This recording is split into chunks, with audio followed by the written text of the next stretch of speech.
Alors le sursaut, il va parler, Emmanuel Macron, avant la fin de la semaine, nous dit-on, nous dit l'Élysée, pour fixer un cap clair. Il devrait être question d'autorité dans son discours. Réaffirmer l'autorité de l'État, de la loi, rétablir l'autorité parentale, l'autorité du maître à l'école, Laure Lavalette. Elle se situe là, c'est là qu'elle se situe, Alors, la réponse aux émeutes. c'est évidemment là où ça se situe, sauf que c'est pas Emmanuel Macron qui est au pouvoir depuis 6 ans qui va le faire. Pourquoi ne l'a-t-il pas fait avant? Mais bien sûr qu'il va falloir qu'il y ait une reprise en main sécuritaire, une reprise en main judiciaire. Il faut remettre des peines planchées, il faut arrêter avec les aménagements des peines. Je vous rappelle d'ailleurs que c'est la droite qui a commencé à réaménager les peines avec Madame Dati.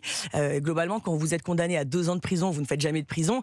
Christiane Taubira avait agrandi même jusqu'à 5 ans. Donc vous voyez bien qu'il faut évidemment une fermeté, mais pour Des ça il faut sanctions financières pour les parents. Oui, mais je terminerai simplement. Il faut aussi reconstruire des prisons. Souvenez-vous, c'était une promesse d'Emmanuel Macron, mais de son premier quinquennat. Il avait dit à la fin du quinquennat, il y aura 15 000 places de prison. Il se trouve qu'à la fin du quinquennat, à peine 6 000 avaient vu un bout était un peu sorti de terre. Elle n'était même pas terminée. Il faut doubler le nombre de magistrats. Mais pour ça, je pense qu'il faut une volonté politique.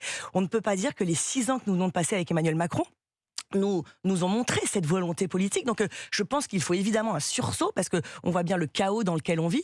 Et pour revenir à ce que vous me dites, oui, il faut évidemment des sanctions financières. Pour les parents d'enfants. Mais pas seulement les parents, pour les émeutiers, il faut aller taper au portefeuille. Je pense qu'on a les moyens maintenant avec, vous avez vu le nombre de vidéos, que ce soit Snapchat, Twitter, de ces émeutiers. On sait qui ils sont, il y en a qui ont été jugés pénalement. Il faut qu'ils payent, même si ça doit être jusqu'à la fin de leur vie. On ne peut pas se conduire comme ça en France.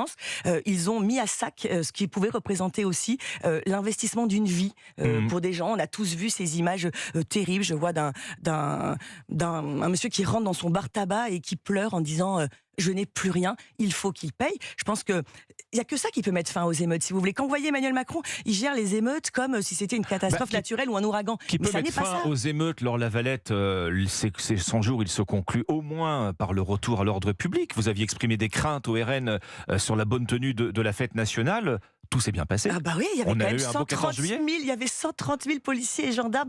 En fait, la France était quasiment en état de siège, mais heureusement que ça s'est bien passé. Enfin, je veux dire, on peut pas se contenter de vivre comme ça dans un état où on mobilise à chaque fois autant de nos policiers. Vous imaginez bien que il faut tout reprendre à zéro. Je pense qu'il faut évidemment un tournant migratoire, enfin un tournant dans notre politique migratoire. Il faut un tournant sécuritaire et un tournant au niveau judiciaire. Il faut abaisser la majorité pénale. Il faut arrêter avec la culture de cette excuse de minorité, ça n'est plus possible. Un nouveau plan banlieue. En fait, un plan banlieue, d'accord, un énième plan banlieue, vous voulez dire. Vous savez, la banlieue, ces quartiers prioritaires de la ville, c'est pratiquement 100 milliards en 40 ans.